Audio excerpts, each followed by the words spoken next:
Hey everybody, thanks for coming. Yeah, so we're going to get really deep into the speculative collectivities part, and the deep space telepresence part, it didn't get quite finished yet. so we'll see how that goes. But we are going to check out some cassette tapes, which is fun.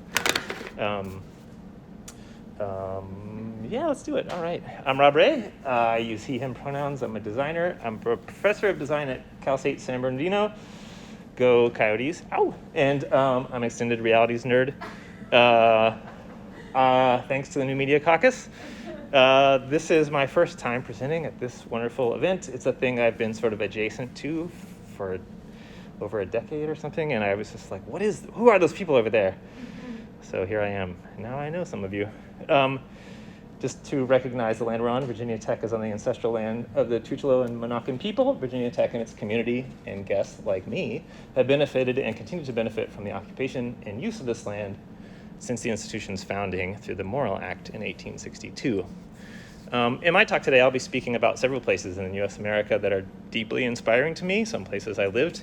I must articulate that these places are also deeply troubling, as they are places where indigenous sovereignty was and continues to be undermined. I try to make a daily practice of thinking about this dichotomy, and I'm enthusiastic about learning more about my personal accountability. And I'm also enthusiastic about amending the wrongs committed on my behalf as a descendant of the European colonizers and colonizing transplant to Southern California, where I live and work daily. My university is on an Indian reservation, so it's something we think about a lot. I'm an 8 and a 10 today. If you look closely at 8, you may not know if it's a bird or a cat, and I feel like a total imposter right now, so I thought I would rock the 8. And I'm also definitely a 10 right now because yesterday I didn't get enough caffeine, so today I've been trying to compensate for that. So we'll see how that goes. My sense organ of the day is hearing. I try to pick a sense organ of the day when I'm making coffee in the morning, just to kind of stay tuned into something. I'm really good at being a floating brain in a jar, not so good at experiencing my world physically, so I just try to keep that moving. I used to work at JPL, and I work at Electronic Arts in addition to teaching. I consult for EA, but a lot of my kind of mixed reality work and AR work is connected to the Jet Propulsion Lab, mostly in mixed reality, using the Microsoft HoloLens and HoloLens 2 headsets, which are wonky but wonderful devices, kind of really fun pain in the butts. This is the Europa Clipper spacecraft, which may launch next year, hopefully. Really cool project. You also get to make yourself look like a total idiot in AR and VR, which I really like. This is me sort of fashioning a headset, thinking about kind of usability and like having your vision blocked by AR. So this is the bulk of my talk today, is talking about an art installation I've been working on for the past year. I've been sort of deeply immersed in this one kind of world that I've been creating for myself. World building is something I've always sort of been gleefully ignorant of having to do and not kind of into. I was really more about kind of experiential work, but I kind of decided to go for it, and I'll let you all tell me if I don't know if it makes any sense or not. This is a show that just launched at the RAFMA a couple weeks ago. So I'm going to read off the slides, which is the thing you're never supposed to do, but here we go, because it packs a lot of information into a few things, and so here we go. Okay, a single photograph, a hand-drawn map, a collage on the front of a missing notebook, a pyramid, a space program, a raid. From 1991 to 1994, a small group in Memphis, Tennessee joined together under the name OMSA, Orange Mound Space Agency, to establish an anarcho-collectivist counterpoint to NASA, the U.S. National Aeronautics and Space Administration. A single photograph seems to be the only physical evidence of OMSA's, one more sexy anarchist, Mission Control Center located on the top levels of the Memphis Pyramid, a neglected sports and entertainment arena on the Tennessee bank of the Mississippi River. The photograph, seen on the right, depicts a collage of a tennis star, Althea Gibson, pasted onto the cover of a composition notebook with the sentence, "I think the changes worked," handwritten in black marker. A small hand-drawn map illustrates the back of the photograph, perhaps describing the notebook's hiding place inside the pyramid. So this is my installation trying to unravel OMSA's activities.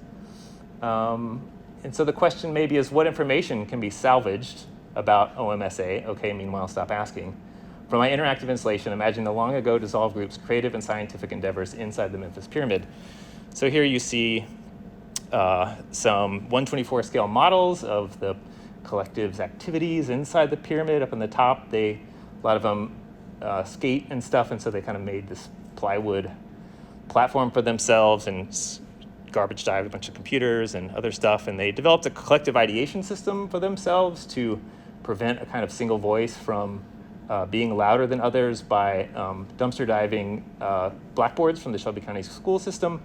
And they developed a pirate radio communication system using just tapes and cassette CDs and other stuff, and kind of just broadcast out shows that they were doing and other music they thought was important to the Memphis community.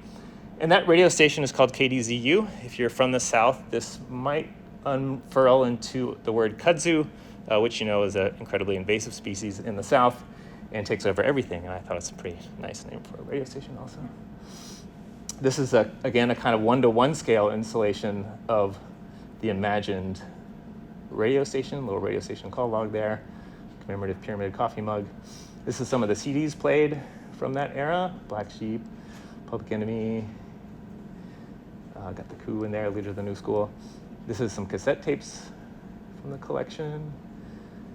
Snap, Madman's Return, a particular favorite. Mm-hmm. So KDZU is a freeform community pirate radio station. It's a thing I'm going to kind of focus on mostly right now. It's also a surreptitious network node serving anarcho-collectivist communities up and down the Mississippi River. So OMSA is not alone. There are other nodes in the network up and down the Mississippi River.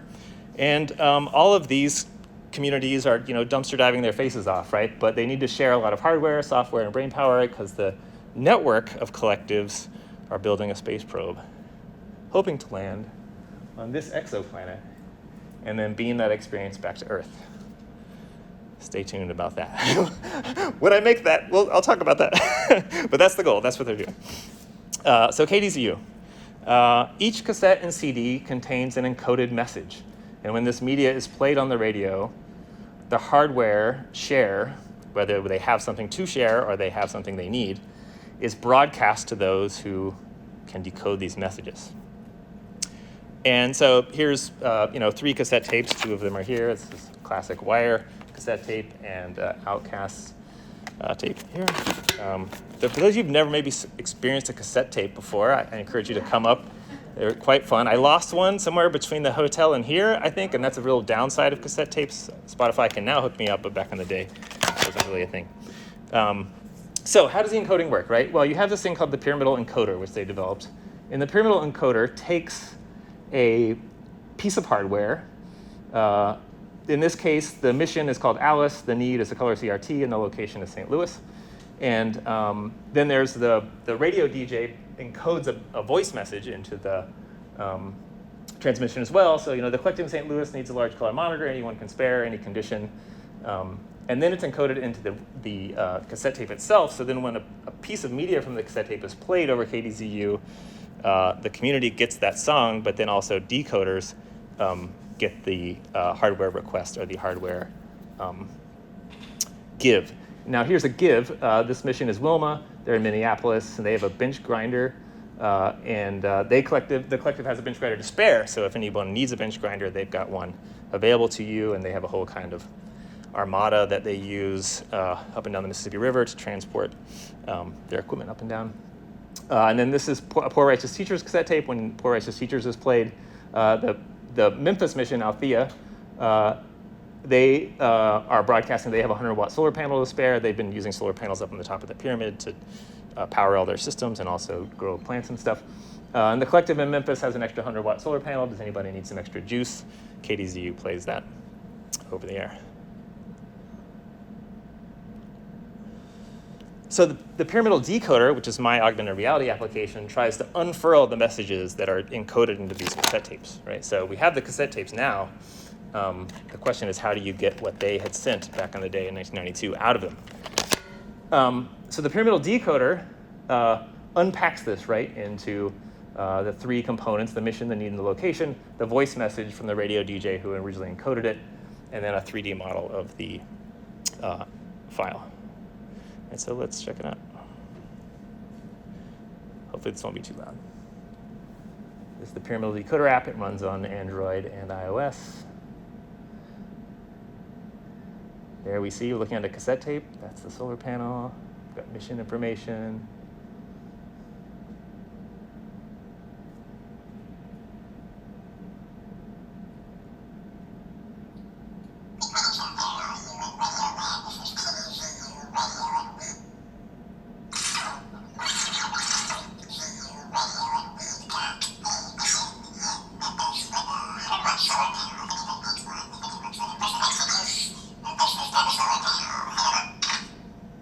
All right.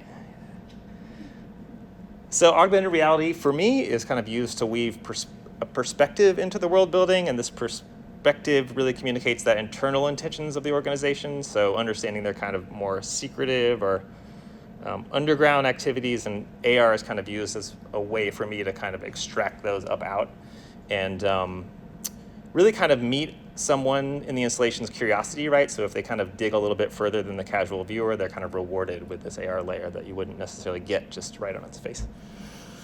So Atoms for me is the kind of known OMSA, which is what you're seeing kind of made manifest through the sort of things made out of wood and metal and 3D printed resin prints and that kind of thing. And then the pixels are these kind of, again, these obfuscated external the kind of hidden things that the authority structures shouldn't see. Some inspirations for the work, for me, the biggest one is maybe the image encoding into audio. This was a thing that kind of got popular in the early 2000s. Aphex Twin has this song called Formula, and there's a demon face encoded in the message. So if you play this track through a spectrograph, you can see his face in the thing. And if you hit that QR code there, you can get to the video and check it out. And then the kind of other bigger inspiration in a way is the Berkeley Public Library's tool ending library. This is a thing I had heard about by reading Comet Bus magazine and stuff, and really was just kind of wowed that this idea of a library could be kind of flipped over and like become a library for all sorts of things, and whether it's sharing tools. And that just to me felt like such a powerful idea. And at the time when I first learned about it, Berkeley was this kind of weird magical place I'd never been to. And I was like, wow, they share tools. So like, I bet SRL thinks that's so cool. And like, I don't know, it was just like a whole thing. And I still am kind of awed by that every day. Other inspirations, WEVL Memphis. I grew up in Memphis. I used to tape WEVL at night. There was a radio station on Friday nights and Saturday nights that played hardcore and punk, and I would just record it. And some of those songs, it took me like 20 years to discover who they actually were on the tape. WPRK in Orlando, Florida, Rollins College Radio. WZRD, I was a DJ at in Northeastern Illinois University. I learned how to become a free-form DJ at WZRD. WLPN is Lumpen Radio in Chicago, a really cool independent station you should check out. They have a great app also as well. And WFMU, which a lot of people probably know. It's in is in East Orange. It's totally killer. I'm awed by WFMU every day. I'm just like, oh, I can't believe this thing exists. It's such a magic unicorn. But yeah, so those are my inspirations. That's it for me. So yeah, hopefully I hit the timeline. Yeah. Thanks, and really just on my exit, I'm really looking for people who've done more of this than I have, because I feel really like a total noob trying to think about narrative and stuff in AR. So yeah, hit me up. I would love to talk.